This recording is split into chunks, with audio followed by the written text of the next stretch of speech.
अभी तुम गलती कर रही हो। हम करें मेंडल का एक्सपेरिमेंट, लिखो भाई, प्योर रेड एंड टाल male plant crossed with pure female white and dwarf, फिर F1 में मिले उसको लिखिए, फिर सेल्फिंग उन्होंने कराया। हम मेंडल की बात बोल रहे हैं आपसे, अपना कुछ नहीं करना है। मेंडल का एक्सपेरिमेंट सिंपली लिखिए। ये मान के चलो कि मेंडल का एक्सपेरिमेंट जो हम लिखते हैं वो क्या था, और उसको आगे चल के हम लोग एक्सप्लेन करेंगे।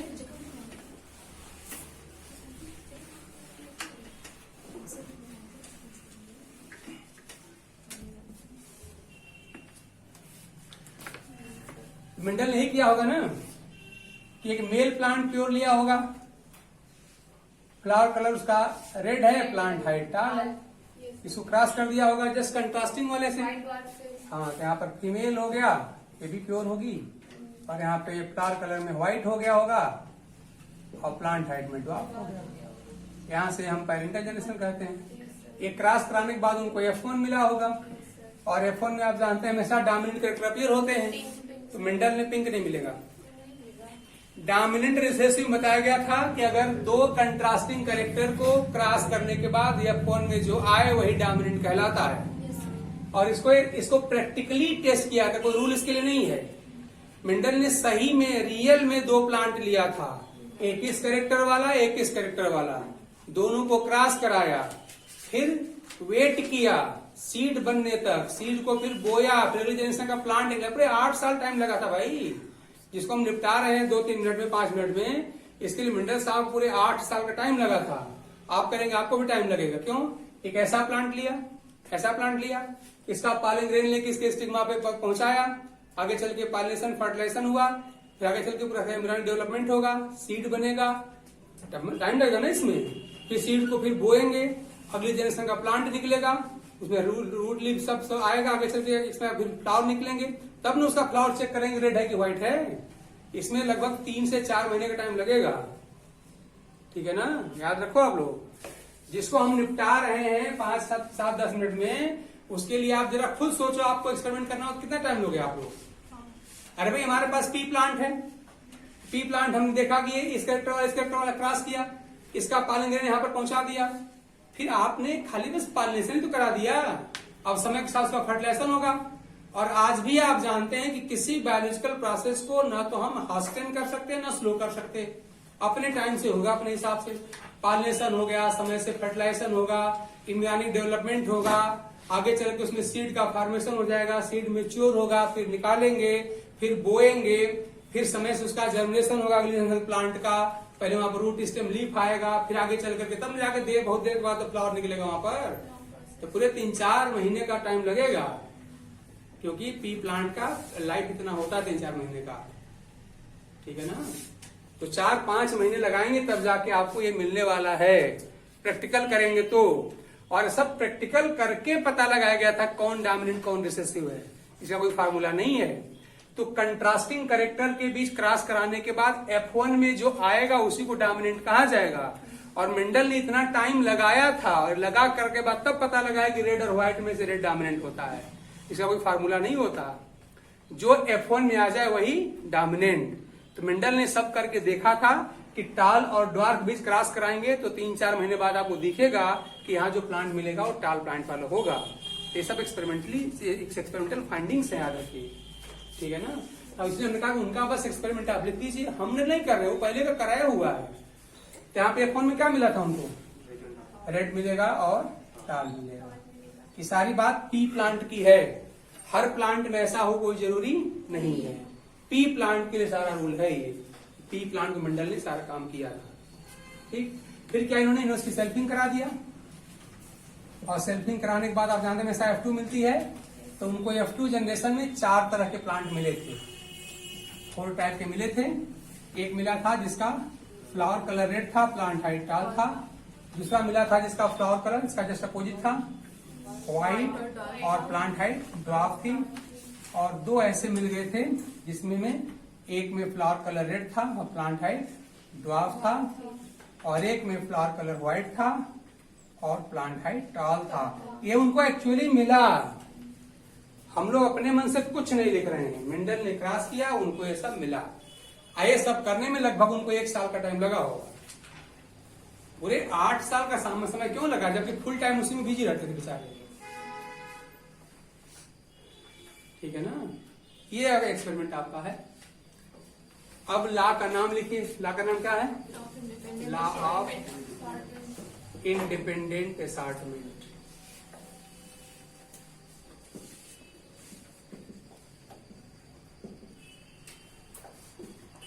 Law of independent assortment. Assortment का मतलब होता है transfer of parental characters into F2 generation. आपने असॉर्टमेंट के मीनिंग लिख देना, transfer of parental characters into F2 generation. Parental character का F2 में जाना कहलाता है असॉर्टमेंट।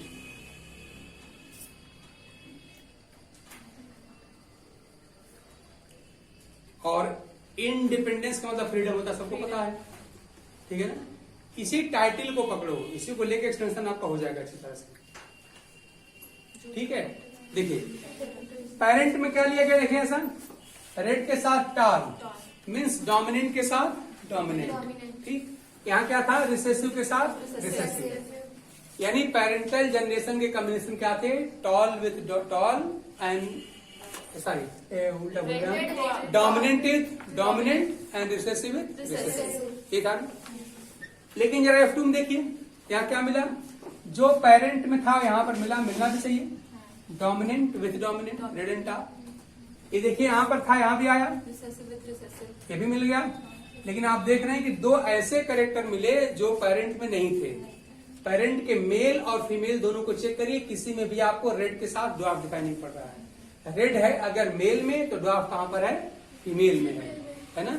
यानी ये पाने के लिए क्या हुआ होगा कि मेल और फीमेल पेरेंट्स के कैरेक्टर को रिकम्बाइन किया गया होगा, या रिकम्बाइन हुए होंगे नेचुरली। वो याद है कि यहाँ पर व्हाइट एंड टाल किसी में भी नहीं है, व्हाइट है कहां पर, फीमेल में, तो टाल कहां पर है, मेल में। यानी ये भी हमारे रिकम्बिनेशन के बाद ही मिले हुए हैं। इसे याद करिए, हमने इसको बताया था आपको, इसको हम कहते हैं डबल डोमिनेंट पेरेंट कहते हैं। इनका होता है डबल डोमिनेंट, दोनों डोमिनेंट हैं। हम सारी बात पहले पढ़ चुके हैं। डबल डोमिनेंट पेरेंटल कॉम्बिनेशन या पेरेंट कह सकते हैं, पेरेंटल। ये हम लोग का डबल रिसेसिव पेरेंटल है ना। लेकिन देखिए ये हमारे ऐसे कॉम्बिनेशन है जो मेल और फीमेल को मिलाने से मिल रहे हैं। इसके लिए हम रेड लिए होंगे मेल से और ड्वार्फ मिला होगा फीमेल से। तो जो मेल और फीमेल को रिकम्बाइन करके मिले उसे कहते हैं रिकॉम्बिनेंट। इनको हम लोग रिकॉम्बिनेंट्स कहते हैं। इसको हम लोग सारे न्यूमेरिकल कर चुके हैं, आखिरी बहुत ढेर सारे न्यूमेरिकल किया था हम लोगों ने, रिकॉम्बिनेंट्स। अब देखिए आपको F2 को ऑब्जर्व करिए पेरेंटल के रिलेशन में, तो दिखाई दे रहा है कि पेरेंट में डोमिनेंट के साथ डोमिनेंट था और रिसेसिव के साथ रिसेसिव था।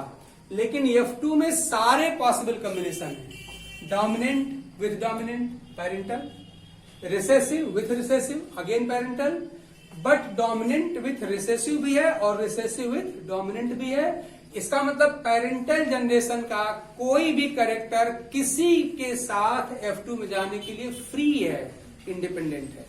चाहे डोमिनेंट डोमिनेंट के साथ जाए और चाहे डोमिनेंट रिसेसिव के साथ जाए, चाहे रिसेसिव रिसेसिव के साथ जाए और चाहे रिसेसिव डोमिनेंट के साथ जाए। कोई जो मन करे जिसके साथ जाए, इसी को हम क्या बोल रहे हैं, लॉ ऑफ इंडिपेंडेंट असॉर्टमेंट। यानी पेरेंटल जनरेशन का कोई भी कैरेक्टर F2 जनरेशन में किसी भी कॉम्बिनेशन में जाने के लिए क्या है, इंडिपेंडेंट है, फ्री है। इसलिए इसका नाम पड़ा है लॉ ऑफ इंडिपेंडेंट असॉर्टमेंट। लिख दीजिए, यहाँ पे खाली रिसेसिव के साथ रिसेसिव था, डोमिनेंट के साथ डोमिनेंट, यहाँ क्या था, सब है। डोमिनेंट के साथ डोमिनेंट भी है, डोमिनेंट के साथ रिसेसिव भी है, रिसेसिव के साथ डोमिनेंट भी है, रिसेसिव के साथ रिसेसिव भी है। Each and every possible combination are present in the F2 generation. ठीक है ना, इसलिए नाम क्या पड़ गया, लॉ ऑफ इंडिपेंडेंट असॉर्टमेंट।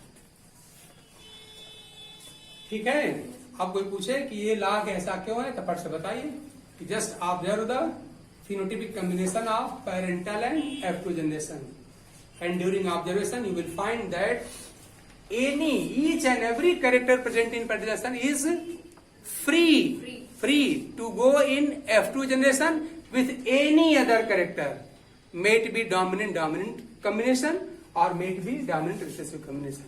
ऐसे चारों ग्रुप यही है आपका, ठीक है। हाँ, अब इसका साइटोलॉजिकल बेसिस तलाशो। ऐसा कैसे हुआ? ये क्या होगा, जो जो मन करे जिसके साथ जाए, ये कैसे पॉसिबल हुआ भाई? तो फिर वही बनाइए, मेटाफेज में ले जाइए, 2 क्रोमोसोम पेयर बनाइए, एक पर लग रखिए फ्लावर कलर वाले जीन को, एक पर रखिए प्लांट हाइट वाले जीन को। फिगर मान लीजिए हमारा क्रोमोसोम हो गया, ये हमारा, इस पर हमने gene far red flower colour किया, यहाँ पर जीन फार व्हाइट फ्लावर कलर किया, इस पर जीन फार हमने टाल प्लांट हाइट किया, इस पर जीन फार डॉट फ्लावर किया, ठीक। और हमने एक बात आपको बताया था, याद करो, बहुत पहले दिन हमने बताया था, कहा थोड़ा पढ़ना, लेकिन तुम लोगों को तो टीचरों के सेंटेंस को कहते हैं धुआं में उड़ाने की आदत पड़ गई है। कहते रहो गुरु जी, कोई फर्क नहीं पड़ने वाला हमारे को, ऐसा मत करिए, पढ़िए घर जाके। हमने कहा था मियासिस को ढंग से पढ़िए, ठीक है ना। और यहाँ पे क्लियरली दिखा, बताया गया था आपको कि separation of 1 pair of chromosome during first is totally independent of separation of other pair of chromosome during synthesis. एक के सेपरेशन का दूसरे से कोई संबंध नहीं होता, ठीक है ना। दोनों क्या है, बिल्कुल इंडिपेंडेंट है। इसको हमने ऐसे कहा था। मान लीजिए कि सपोज कीजिए सेपरेशन इसका हुआ, और मान लीजिए कि एक यहाँ पर जो क्रोमोसोम बियरिंग कैपिटल आर गया इस पोल पर, तो इसका यहाँ पे कौन जाएगा, कोई रिलेशन नहीं है, कुछ भी हो सकता है। जहां पर इनका क्रोमोसोम बियरिंग डोमिनेंट एलील जा रहा है, वहां इनका क्रोमोसोम बियरिंग डोमिनेंट भी जा सकता है और रिसेसिव भी जा सकता है। तभी नहीं कहेंगे इंडिपेंडेंस है, फ्रीडम है। तो आप जहां जा रहे हैं, मेरा मन मैं वहां जाऊं, वहां न जाऊं, मेरा मेरी मर्जी, तब नहीं कहेंगे इंडिपेंडेंस हमारे अंदर है, ठीक है ना। तो जहां इनका क्रोमोसोम बियरिंग डोमिनेंट एलील गया, कैपिटल बियरिंग जीन गया, वहां पर इसका कैपिटल टी बियरिंग क्रोमोसोम भी जा सकता है, और ऐसा हुआ तो हमको एक गैमेट मिलेगा, ठीक। इसी तरह जहां इनका क्रोमोसोम बियरिंग कैपिटल आर जा रहा है, वहां इसका क्रोमोसोम बियरिंग स्मॉल टी भी जा सकता है, दोनों जा सकते हैं। तभी 2 तरह के गैमेट यहां पर मिलेंगे। कोई रिस्ट्रिक्शन नहीं, कोई रिलेशन नहीं, 100% इंडिपेंडेंस है, फ्रीडम है कि जहां तुम्हारा डोमिनेंट जाएगा वहां मेरा डोमिनेंट भी जा सकता है, और जहां तुम्हारा डोमिनेंट गया वहां मेरा रिसेसिव भी जा सकता है। तभी तो कहेंगे हम इंडिपेंडेंट हैं आपसे। तुम जहां जैसे मन करो, हमारा अपना मन अपने तरीके से हम काम करेंगे। वैसे देखिए, जहां इनका क्रोमोसोम बियरिंग स्मॉल आर गया, वहां इनका again chromosome bearing small T भी जा सकता है, और जहां इनका क्रोमोसोम बियरिंग स्मॉल आर यानी कि रिसेसिव ले जा रहा है, वहां इनका क्रोमोसोम बियरिंग डोमिनेंट एलील भी जा सकता है। और तब जाकर यहां पर you will get 4 types of gametes and these 4 types of combination during F2 generation. तो इसका साइटोलॉजिकल एक्सप्लेनेशन है, ठीक है ना। तो क्या बताएंगे, during the formation of gamete by a dihybrid organism, separation of 1 pair of chromosome during anaphase first of meiosis is totally independent, dependent नहीं, independent of separation of other pair of allele। और explain आप ऐसे करेंगे, independent करने का मतलब है जहां तुम्हारा कैपिटल आर जा रहा है वहां मेरा कैपिटल टी भी जा सकता है, और जहां तुम्हारा कैपिटल आर गया वहां मेरा स्मॉल टी भी जा सकता है। तब तक हम इंडिपेंडेंट बिल्कुल फ्री हैं। मतलब जो मन मेरे जहां मन करे वहां जाइए, हम हमारा अपना जहां मन करे वो भेजेंगे। तो इस तरह से उसका साइकोलॉजिकल एक्सप्लेनेशन यही है कि क्यों वो मिला, इसी फ्रीडम की वजह से मिला, इसी independent of separation of 1 pair of chromosome with respect to other pair of chromosome की वजह से मिला। जहां इनका डोमिनेंट जा रहा है वहां इनका डोमिनेंट भी जा सकता है, और वहीं का रिसेसिव भी जा सकता है। ऐसे जहां इनका रिसेसिव जा रहा है वहां इनका रिसेसिव भी जा सकता है और डोमिनेंट भी जा सकता है, कोई रोक नहीं है। यही आपके साइकोलॉजिकल एक्सप्लेनेशन का बेसिस, ठीक है। ये पढ़ने हम लोग आए, वो तो सबको पता है, ये रेशियो मिलती है, वो रेशियो मिलती है। रेशियो लोग आता है, क्या मिलती है रेशियो, 9:3 वो हम लोग सब पढ़े थे, हम लोग पढ़े हैं, न्यूमेरिकल सॉल्व किए, ये है। और इसी के साथ आपका मेंडेलियन जेनेटिक्स कंप्लीट हो गया, ठीक है। ऐसे पढ़ना है, ठीक है ना। अच्छी कोई बुक आपको, हालांकि अब जरूरत नहीं है बुक की, आपको टाइम मिले कभी लेकर पढ़ लीजिएगा, या आपने पढ़ लिया तो कोई बुक में लेकर पढ़, ठीक है। हाँ, अब किसी को पूछना है बताइए आप। ला पढ़ते इसमें ला की टाइटल को देखो, इसका ये नाम क्यों है। सर यहाँ नॉन डिसजंक्शन नहीं हो सकता क्या? क्यों नहीं हो सकता? हो सकता है ना? बिल्कुल हो सकता है। इसके तो ढेर सारे आप जानते हैं, पूरा इंटरेक्शन ऑफ जीनिया। अगला टॉपिक नाम हम लोग अगले टॉपिक का नाम ही पढ़ने वाले हैं, ला of sorry interaction of gene हम लोग पढ़ने वाले हैं।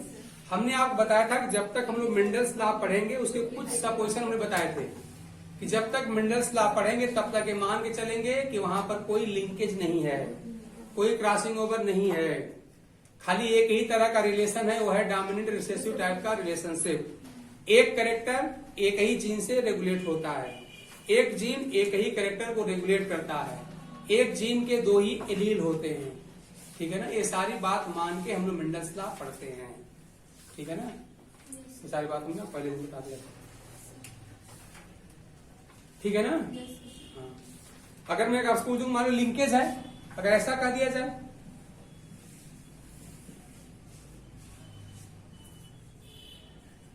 और उसके बाद भी 4 तरह के प्लांट मिले, क्यों मिले होंगे? Crossing over. ये सारी बात हम लोग पहले ही पढ़ चुके हैं, ठीक। हमने कुछ नहीं छोड़ा है, हमने सारी बात बता दिया है और हमने सारे न्यूमेरिकल कैलकुलेशन भी आपको करा दिए हैं। अब आपकी रिस्पांसिबिलिटी है उन सारी बातों को रिवाइज करिए, क्वेश्चन सॉल्व करिए, कोई डाउट है तो लेके आइए, ठीक। अब इसके बाद अगला टॉपिक हम लोग का होता है जीन इंटरेक्शन, नहीं मैपिंग। इसके बाद एक सीक्वेंस है, पढ़ना सारे में। इंटरेक्शन टाइम ज्यादा नहीं लगेगा, 2 क्लास में पूरा हो जाएगा। शुरू करिए आप लोग जीन इंटरेक्शन या इंटरेक्शन ऑफ जीन।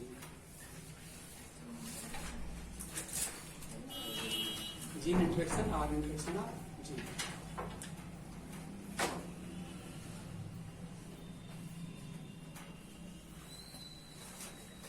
देखिए एक बात हम लोगों को ये ध्यान देना है, अब हम जब इंटरेक्शन पढ़ रहे हैं इसको हम लोग नॉन मेंडेलियन इनहेरिटेंस में कर रहे हैं ना। ये अब नॉन मेंडेलियन जेनेटिक्स है या नहीं, और मेंडेलियन जेनेटिक्स के आप न्यूमेरिकल एस्पेक्ट पे ज्यादा ध्यान दीजिए। हमने आपको ढेर सारे क्वेश्चन करवाए हैं और थोड़ा सा इस पे फोकस करिए। मेंडल का इंडिपेंडेंट रिटायरमेंट लॉ पढ़ना है तो आप इस पे फोकस करिए कि 2 ही तरह के पेरेंट थे तो 4 तरह के ऑफस्प्रिंग कैसे बन गए, ये सब बातें हैं।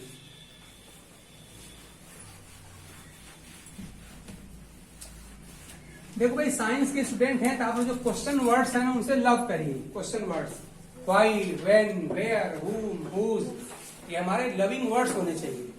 जब भी कुछ पढ़ो तो अपने खुद से क्वेश्चन पूछे ऐसा क्यों हुआ, वो ऐसा कैसे, इसको ना साइंस कहते हैं।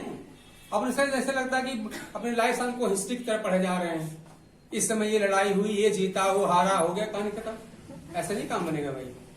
साइंस के स्टूडेंट हैं तो साइंस वाला आपको एटीट्यूड रखना चाहिए, तभी बातें समझ में आएंगी और तभी आप अपने क्वेश्चन क्लियर कर पाएंगे, ठीक है ना।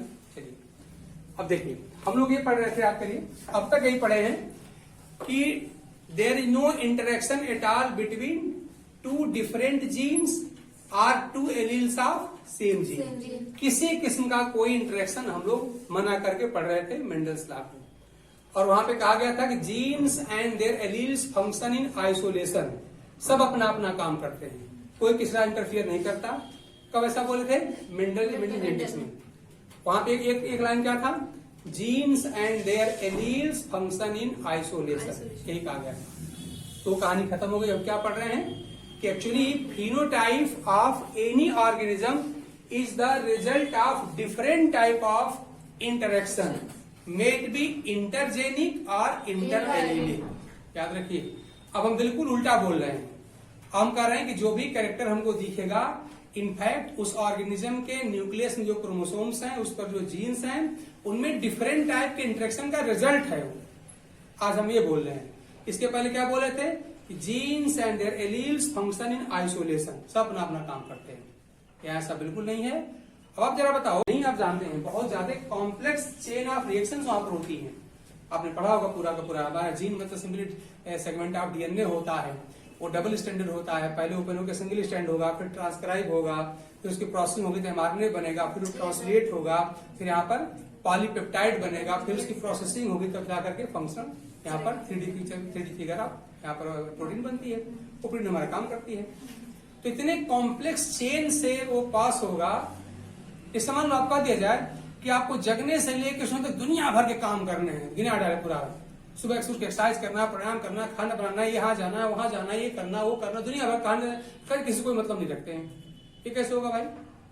50 काम में गिना दिए, ये करते हैं, हो गए, उनको मारते हैं, उनको पीट रहे हैं। ठीक है ना? इसका मतलब कि जो मेंडल का अप्रोच था वो सिंपली क्या था, वो टाइम बेस्ड अप्रोच था।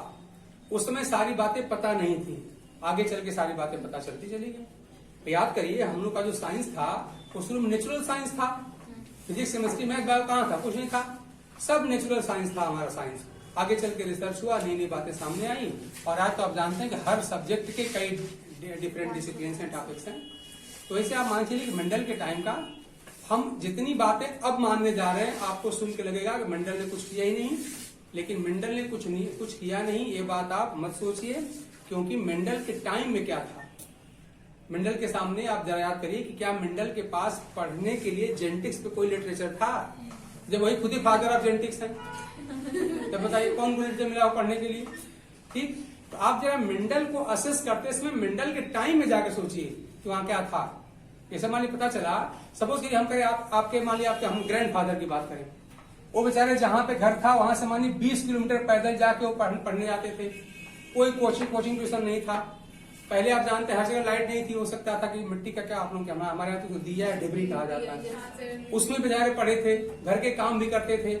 एक प्रॉब्लम साल फंस गई तो अगले दिन जाके साथ साल होती थी। ठीक, और मान लीजिए उन्होंने क्या किया, 50% स्कोर किया, और मान लो आज आप डेट में सारी फैसिलिटीज आप मान लो यहाँ पर 90 स्कोर कर गए, तो आप बड़े स्मार्ट और डफर हैं? नहीं। आप जरा उस कंडीशन को इमेजिन करो कि किस कंडीशन में 50% पाए हैं और आप किस कंडीशन में 90 स्कोर कर रहे हैं। तो ये बात है। आज बताओ, दुनिया में कौन ऐसा व्यक्ति है जो जेनेटिक्स नहीं जानना चाहता? कोई नहीं है। जेनेटिक्स में बायो वालों का खाली इतने सारे खाली काम है कि दे simply provide the DNA sample, nothing else. Genetics में बायो वालों ने कोई काम नहीं किया, सारा काम मैथ्स वालों ने किया है, फिजिक्स वालों ने किया है और केमिस्ट्री वालों ने किया। बायो वालों ने खाली डीएनए का सैंपल भर दिया है, ठीक है ना, और कुछ नहीं दिया। क्योंकि डीएनए मिले कहाँ? लिविंग सेल मिलेगी, और लिविंग सेल किसी कहाँ गई? बायो की जाती है। एक सिंगल एक्सेप्शन है जो सब लोग भारी है, वो है डॉक्टर खुराना साहब, जो इंडिया के थे, और आप जानते हो शुद्ध इंडियन थे, इंडिया में पैदा हुए, पले बढ़े, और एमएससी जूलॉजी तक की एजुकेशन यही लिया था इंडिया में। वो विदेश से नहीं पढ़े थे, रिसर्च खाली बाहर जा किया था, और वो इकलौता व्यक्ति जेनेटिक्स पे बहुत काम किया। लेकिन इंडियन होने के नाते, जैसे इंडियन हम लोग पैदाइशी चोर होते हैं, शुद्ध चोर होते हैं लोग। देखिए वो आदमी इतना इंटेलिजेंट था, मतलब जैसे मैकेनिक्स को एक इंजन के नट बोल्ट खोलने आते हैं, उतना ही डीएनए को खोलना छेड़ना जानता था जानिए। लेकिन इतना बदमाश आदमी कि अपना लैब असिस्टेंट तक नहीं रखा था कि वो भी कुछ जान जाएगा। समझ लीजिए, अपने लैब के मतलब फ्लास्क और बॉटल खुद धो लेता था। पूरे साल भर लोग जो हैं इंतजार करें खाली उस सेमिनार का जहाँ पे तो बोलने वाले हैं खुराना साहब। उसी दिन जो बोलते हैं वही दुनिया जानती थी बस, और क्या कर रहे हैं कोई कुछ नहीं जानता था। अगर वो पहले दिसाल ही बता दिए होते अपने सारे टेक्निक, तो आज आपकी जेनेटिक्स कहाँ चली गई होती।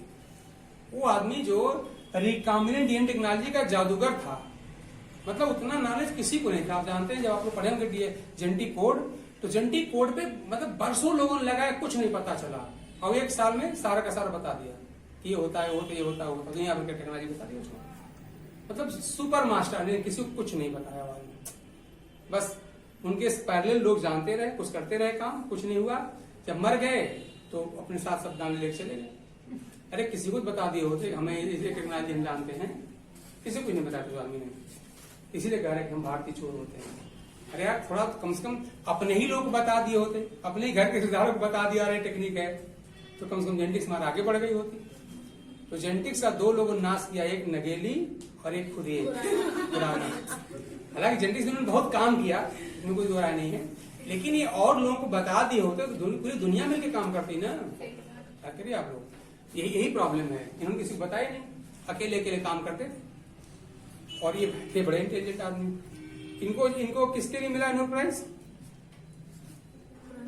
इनको डेसिफरिंग ऑफ जेनेटिक कोड के लिए नोबेल प्राइज मिला है। जेनेटिक कोड की डेसिफरिंग के लिए, मतलब ये पता लगाने के लिए which codon codes for which amino acid, इसके लिए पता लगाया था। इसके लिए 10 साल तक कुछ नहीं पता चला। जिस साल ये आदमी काम करना शुरू करता है, उसके 3 महीने के बाद सेमिनार होती है, और सारा का सारा 64 का क्वाड्रेंट बता देता है। इतना स्मार्ट आदमी था। लिखिए हम जो बोल रहे हैं, according to Mendelian genetics,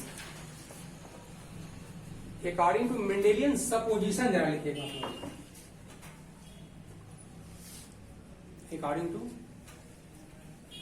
Mendelian supposition क्या सपोज करती है? कोई किसी किस्म का इंटरेक्शन नहीं होता, हर जीन अपना अपना काम करता है, यही है। लिखिए, each and every genes and their alleles, each and every genes and their alleles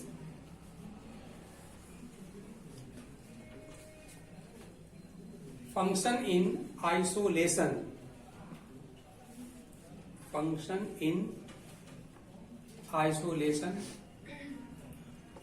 that is any type of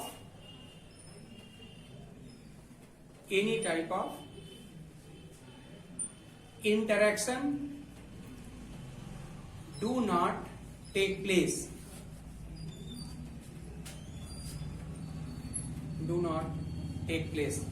but according to modern genetics,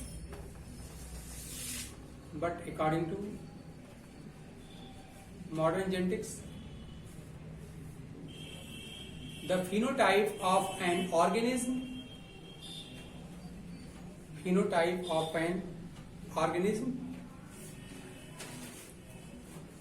is actually the result of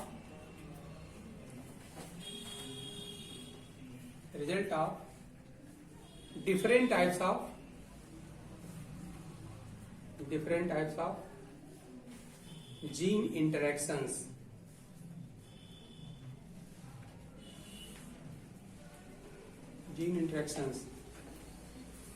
depending क्या बदलेगा? Depending upon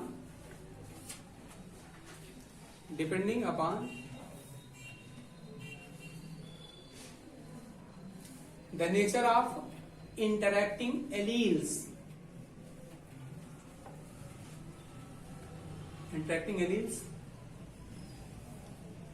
the gene interaction is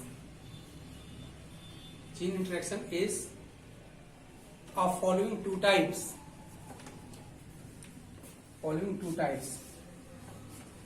जैसे मान लीजिए हम कहें हमारे पास यहाँ पर एक एलील, में हिंदी में इसको लिख रहा हूँ, ऐसे मैंने ए लिख दिया, ये कोई जीन ए है, और ऐसे मान लीजिए यहाँ पे कोई जीन बी, इसको मैं हिंदी में लिख रहा हूँ, इस तरह जीन हमारे पास बी है। अच्छा, अभी हम लोग इसको सिंप्लीफाई करके चल रहे हैं। Each and every gene has only 2 alleles, ऐसा मान के चल रहे हैं। इसके भी हम 2 एलील ले लेंगे, एक इसका हो जाएगा डोमिनेंट, मान लीजिए कह दिया हमारे को, हमने कैपिटल ए लिख दिया, एक यहाँ पे स्मॉल ए लिख दिया। हालांकि बात है, इसका सही से वर्ड है अपर केस और लोअर केस का नाम है ना। डोमिनेंट को कहा जाता है अपर केस और उसे कहा जाता है लोअर केस। हालांकि हम लोग बोलने का आता है, बोलते रहिए, लेकिन जानते रहिए सही से क्या है। इसका वैसे 2 हो जाएगा, एक हो जाएगा हम लोग का कैपिटल बी, मतलब अपर केस ऑफ बी, और यहाँ पे लोअर केस ऑफ बी, ये हो जाएगा।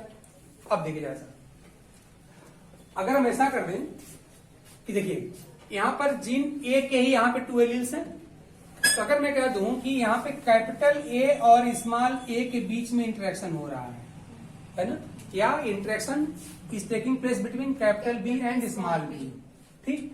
तो अब बताइए इस इंटरेक्शन में 2 जीन्स इन्वॉल्व हैं कि 1 जीन? इसमें जीन खाली एक है ना, मतलब यहाँ पे इंटरेक्शन जो है यहाँ पर बिटवीन 2 जीन है या विद इन सेम जीन है? विदिन। तो विदिन को हम लोग क्या इंट्रा कहते हैं ना, तो इसमें क्या करना चाहिए? इसका इंट्राजेनिक इंटरेक्शन है ना, क्या इसका नाम देना चाहिए हम लोग को? Intragenic interaction. अब जरा एलील पे आइए, एक बिटवीन 2 एलील है या विद इन सेम एलील है? हम एलील की बात कर रहे हैं, बिटवीन 2 एलील और with in same allele, between 2 allele है भाई, है ना। तो जब मैं एलील की बात करूं तब मैं क्या बोलूं? इंट्रा एलील कहूं कि इंटर एलील? अब इंटर हो गया है। एलील की बात करें 2 एलील के बीच में हो रहा है, यानी इंटर एलील हुआ। और जीन की बात, जीन हमारा सेम है, तो जीन के लिए क्या है? इंट्रा है, क्योंकि एक ही जीन इन्वॉल्व है। एलील यहाँ पे तो इसको हम लोग कहेंगे इंटर एलीली। आप इसके को नाम दीजिए आर इंटर एलीली। इंटर एलीली हम यहाँ भी बोल सकते थे, सेम है, सेम वर्ड यूज कर सकते हैं हम लोग। ये भी हम लोग का इंट्राजेनिक और इंटर एलीलिक है। इंटरेक्शन, ठीक है। लेकिन मान लीजिए मैं यहाँ पे कर दूं कैपिटल ए और कैपिटल बी के बीच इंटरेक्शन करा दूं या कैपिटल ए स्मॉल बी के बीच करा दूं, तब बताइए मुझे जीन के टर्म बोलना है। सर इंटरजेनिक हो गया और इंट्राजेनिक, मतलब यहाँ पे दो डिफरेंट जीन हो गए ना, 2 हो गए, मतलब बिटवीन 2 हो रहा है, इसे हम इंटर कहें। मुझे कहना चाहिए इंटरजेनिक, इंटरजेनिक। और एलील के टर्म में क्या बोले? इंट्राजेनिक नहीं, capital A is not the allele of capital B, कहेंगे नॉन एलील। एलील है ही नहीं है ना, ए और बी आपस में एलील नहीं है, इसका क्या बोलना चाहिए हमको? नॉन एलील और नॉन एलील इंटरेक्शंस। ये इंटरेक्शन हमारे 2 तरह के होते हैं, एक होता है इंट्रोजेनिक और इंटरएलिलिक, और सेकंड वन इज इंटरजेनिक और नॉन एलिलिक इंटरेक्शन। ये 2 तरह के इंटरेक्शन है।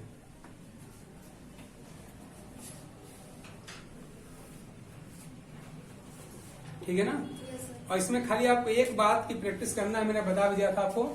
जैसे मान लीजिए हमने कहा कि हमारे पास कैपिटल आर, कैपिटल टी को क्रॉस कर लिया, स्मॉल आर, स्मॉल टी से, तो आपको F2 का फिनोटाइप आपको लिखने आना चाहिए बिना कोई क्रॉस कराए। और हमने बताया था आपको क्या करेंगे, तुरंत यहाँ से F1 बना लेंगे। कैसे मिलेगा? यहाँ से मिलेगा कैपिटल आर, यहाँ से कैपिटल टी, यानी गैमेट की बात अगर हम लोग करते हैं तो यहाँ पर गैमेट मिलने वाला है कैपिटल आर कैपिटल टी, यहाँ मिलने वाला है small R small T, F1 मिलने वाला है capital R small R capital T small T. बस इसी की सेल्फिंग के लिए कुछ नहीं करना है, बस इसका गैमेट भर बना दीजिए। गैमेट 4 टाइप के मिलेंगे, capital R capital T, capital R small T, small R capital T and small R small T. और इसी को देख करके आपको फिनोटाइप लिखने आना चाहिए। अगर कह दिया जाए कि capital R is allele for red flower colour, capital T is the same for tall plant height, small R is the gene for white flower colour और small T is gene for dwarf plant height, तो हम लोग बता सकते हैं क्या है ये, क्या होगा phenotype? Red and tall, red and tall, ये क्या हो जाएगा? रेड एंड ड्वार्फ हो जाएगा, व्हाइट एंड टॉल हो जाएगा, और ये क्या मिल जाएगा? व्हाइट एंड ड्वार्फ हो जाएगा। ठीक है। फिर हमने बताया था आपको कि इसके लिए अगर कैपिटल लेटर है तो उसकी न्यूमेरिकल वैल्यू होती है 3/4 और स्मॉल की वैल्यू होती है 1/4। इसी को मल्टीप्लाई कर दिया जाता है, हमको रेशियो भी डायरेक्ट मिल जाएगी। तो कैपिटल की वैल्यू कितनी है? 3/4। इसके लिए हम क्या लिख लें? 3/4 इंटू इसके लिए भी 3/4, कितना आ जाएगा? 9/16। ऐसे किसके लिए हो जाएगा? कैपिटल के लिए क्या हो जाएगा? 3/4 इंटू स्मॉल के लिए 1/4, कितना आने वाला है? 3/16। इसके लिए क्या आ जाएगा?